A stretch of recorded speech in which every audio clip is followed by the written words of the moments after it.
Hello guys, welcome to our YouTube channel. तो देखिए, मैं आपका दोस्त अभय आज आप लोगों के साथ लेकर आया हूँ वीडियो, जिसमें आज हम देखने वाले हैं एनवायरमेंटल साइंस का जो आपका एग्जाम होने वाला है बीकॉम ऑनर्स वालों का सेमेस्टर 1 का, उसका आज हम लेकर आए हैं एक क्वेश्चन पेपर। जो रेगुलर वालों का वो एग्जाम हो चुका है और सोल वालों का भी, जो बीकॉम प्रोग्राम वाले स्टूडेंट्स हैं, उनका ये एग्जाम हो चुका है। लेकिन इन दोनों के एग्जाम के क्वेश्चन पेपर में एक फ़र्क है। फ़र्क क्या है? जो मार्क्स है उनका डिफरेंस है। जो रेगुलर वाले हैं उनका ये एग्जाम हुआ है 50 मार्क्स का और उनका टाइम था 1 आवर 45 मिनट का। लेकिन वहीं जो डी यू सोल वाले स्टूडेंट थे उनका ये एग्जाम हुआ है, वो था 70 मार्क्स का। और आपका जो एग्जाम की टाइमिंग थी वो हैगी आपकी 2 आवर्स की टाइमिंग। तो वही आज मैं अभी पहले आपके साथ रेगुलर वालों का लेकर आया हूँ, फिर मैं एक वीडियो में अगली में आपके साथ ड्यू सोल के जो बीकॉम प्रोग्राम वालों का या बाकी स्टूडेंट्स के जिनके भी हो चुके हैं एनवायरमेंटल साइंस का, उनका भी क्वेश्चन पेपर आप लोगों के साथ लेकर आऊँगा। तो चलिए देखते हैं पहले इसके ये वाला बेसिकली मैं आप लोगों के लिए क्वेश्चन देखने के लिए लेकर आया हूँ कि किस टाइप के क्वेश्चन आते हैं। फर्स्ट क्वेश्चन है इसमें, देखिए जो क्वेश्चन 1 है वो आपका मैंडेटरी है। Attempt any 2 question out of remaining 3 question. Total आपके पास इस क्वेश्चन पेपर में 5 क्वेश्चन दिए होंगे, उसमें से आपका फर्स्ट वाला क्वेश्चन मैंडेटरी है। बाकी के जो आप 4 क्वेश्चन दिए होंगे और फर्स्ट क्वेश्चन मैंडेटरी है। जो बाकी के 3 क्वेश्चन रह जाते हैं उसमें से आपको कोई 2 क्वेश्चन को अटेम्प्ट करना है, ठीक है। तो देखिए फर्स्ट क्वेश्चन है आपका इसमें, define the following in not more than 25 words. इनमें से आपको कितनी 5 की डिफाइन देनी है जिनमें वर्ड लिमिट दिया है आपको 25 वर्ड्स लिखने हैं आपको अप्रॉक्स। एक एक मार्क्स की आपकी पांचों डिफाइन हो जाएंगी। हाइड्रोस्फीयर की, हेमियोस्टेटिस की, grassland, land degradation, fossil fuel और पॉल्यूटेंट, इनकी डिफाइन देनी है आपको। फर्स्ट का बी पार्ट है जिसमें आपको ट्रू और फॉल्स बताना है। फर्स्ट क्वेश्चन है, United Nation has formulated 15 sustainable development goals. Plastic raw straw is an example of single use plastic. E waste is a biodegradable waste. Appiko movement took place in state of Uttar Pradesh. Desert are highly productive ecosystem. इनमें आपको सिर्फ true और false देना है, बाकी आपको कोई इनकी एक्सप्लेनेशन नहीं देनी है क्योंकि 1 मार्क्स के ये हैं, ठीक है। अब आता है आपका सेकंड क्वेश्चन जिसमें आपको शॉर्ट नोट लिखना है। इनमें से किसी 2 के ऊपर शॉर्ट नोट आपका, ये एक जो शॉर्ट नोट है 5 मार्क्स का है, तो इसमें लगभग आपको वर्ड लिमिट कितनी 100 से 120 वर्ड्स के बीच में वर्ड लिमिट लिखनी होगी। ए हैगा primary succession on barren land, इसके ऊपर शॉर्ट नोट लिखना है। सेकंड हैगा रिवर वाटर कन्फ्लिक्ट। थर्ड है multi disciplinary nature of environmental studies. इन 3 में से आपको किन्हीं 2 के ऊपर शॉर्ट नोट लिखना है, ठीक है। थर्ड क्वेश्चन है, explain the various anthropogenic causes of deforestation. Deforestation के एंथ्रोपोजेनिक कॉजेज कौन कौन से होते हैं, मतलब मैनमेड कॉजेज एक तरीके से कौन कौन से होते हैं, वो आपको लिखने हैं। 5 मार्क्स का क्वेश्चन है, वही आपकी वर्ड लिमिट रहने वाली है 120 मार्क्स की लगभग, ठीक है, वो 120 वर्ड्स की।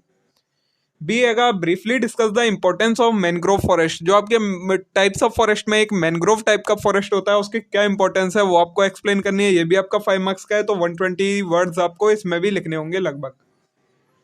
फोर्थ क्वेश्चन है आपका, discuss the various steps and measures that need to be taken for conserving water in agriculture area and metropolitan cities.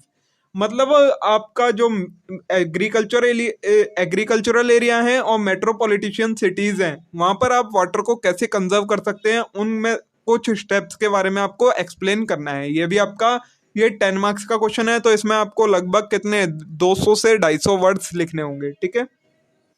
ये हो गया आपका पार्ट ए कंप्लीट पेपर का। इस पार्ट को पार्ट्स में डिवाइड कर रखा है। पार्ट ए में आपके पास टोटल 4 क्वेश्चन थे, उसमें से 1 क्वेश्चन मैंडेटरी था, बाकी 3 में से आपको कोई 2 अटेम्प्ट करने थे। पार्ट बी शुरू होता है, इसमें आपके पास केस स्टडी दी गई है। Sustainable manufacturing can be defined as creation of manufactured product through economically sound process that minimize negativity environmental impact while conserving energy and natural resources. Keep this in mind, devise a sustainability framework for an automotive industry that manufacture two-wheeler by suggestion at least 2 sustainable measures for each parameter given in the table below. एक case study दे रखी है आपको, sustainable development के ऊपर based है ये पूरी case study. इसमें आपको क्या है, पहले सस्टेनेबल डेवलपमेंट के बारे में बता दिया है कि क्या होता है, फिर आपको बोला है आप एक सस्टेनेबल डेवलपमेंट फ्रेमवर्क करें। किसके लिए? एक ऑटोमोटिव इंडस्ट्री है, मतलब ऑटोमोबाइल इंडस्ट्री है जो कि एक 2 व्हीलर गाड़ी बनाती है। उनके लिए आपको 2 सजेशन देने हैं सस्टेनेबल डेवलपमेंट को इंश्योर करने के। किन किन चीज़ों से रिलेटेड? वाटर कंजप्शन से related, energy consumption, carbon emission और waste management and pollution reduction के रिलेटेड आपको सजेशंस देने हैं, ठीक है। सिक्स जगह, as a member of college eco club you have been given the responsibility of starting a composting vermicomposting unit in your college campus. आपको eco club के member हैं और उसके बेसिस पर आपको एक अपॉर्चुनिटी दी गई है कि आप कंपोजिटिंग और वर्मी कंपोजिटिंग यूनिट स्टेबलाइज करें अपने कॉलेज कैंपस में। तो आपको prepare a proposal for the same to be discussed with college authority focusing on the below points. तो आपको प्रोजेक्ट बताना है कि आप कॉलेज अथॉरिटी के साथ इन इन चीजों पर क्या क्या चीजें डिस्कस करना चाहोगे। पहला है uses and advantages of compositing and vermicompositing, मतलब वो आपसे पूछेंगे कि वर्मी कंपोजिटिंग और कंपोजिटिंग में क्या फायदे हैं, यूजेस का क्या है, उनके बारे में आपको बताना होगा। Sources of waste for compositing, sources क्या क्या होते हैं और स्टेप्स कैसे आप ये फ्रेमवर्क एक डिजाइन कर पाओगे। ठीक है, ये हो गया आपका सिक्स्थ क्वेश्चन। उसके बाद आपका सेवंथ क्वेश्चन है, based on diagram given below answer the following question. ये एक तरीके से पिक्चर टाइप का जो क्वेश्चन आते थे ना, उस टाइप का क्वेश्चन है कि आपको ये डायग्राम दिया है, इसके बेसिस पर आपको आंसर देने हैं। Identified types of ecosystem stating appropriate reason, किस टाइप का इकोसिस्टम है ये बताना है आपको एप्रोप्रिएट रीजन के साथ में। Comment on biotic and abiotic feature of this ecosystem, इस इकोसिस्टम के बायोटिक फैक्टर क्या है, एबायोटिक कंपोनेंट क्या है, उनके बारे में बताना है। Draw a functional food web consisting of all organism shown in diagram, एक आपको फूड वेब बनाना है जो जो इसमें सारी चीजें जो आपको एनिमल्स और ऑर्गेनिज्म दिए गए हैं उनके रिलेटेड, मतलब वो सारे उस फूड वेब में कवर हो जाएं, ऐसा आपको एक फंक्शन फूड वेब बनाना है।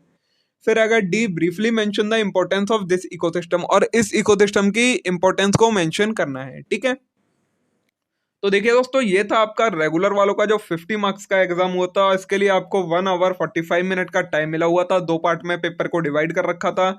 मे भी आज की वीडियो आप लोगों के लिए यूजफुल रही होगी। अगर आप लोगों को जरूरत होगी, वैसे तो मैं ले ही आऊंगा इसके सॉल्यूशन, वैसे आप इसे ढूंढने की कोशिश करिएगा, इनके आंसर आपको मोस्टली मिल ही जाएंगे। जिनके आंसर नहीं मिलते हैं उसके तो बहुत ही जल्द मैं आपके साथ इसका सॉल्यूशन लेकर आऊंगा, जिसमें मैं सभी आंसर्स के क्वेश्चंस के आंसर आप लोगों के साथ शेयर कर दूंगा। तब तक के लिए आप इस वीडियो को लाइक करें, चैनल को जरूर सब्सक्राइब कर लें और वीडियो को ज़्यादा से ज़्यादा शेयर करें अपने सभी दोस्तों के साथ। तो चलिए अब हम मिलते हैं नेक्स्ट वीडियो में।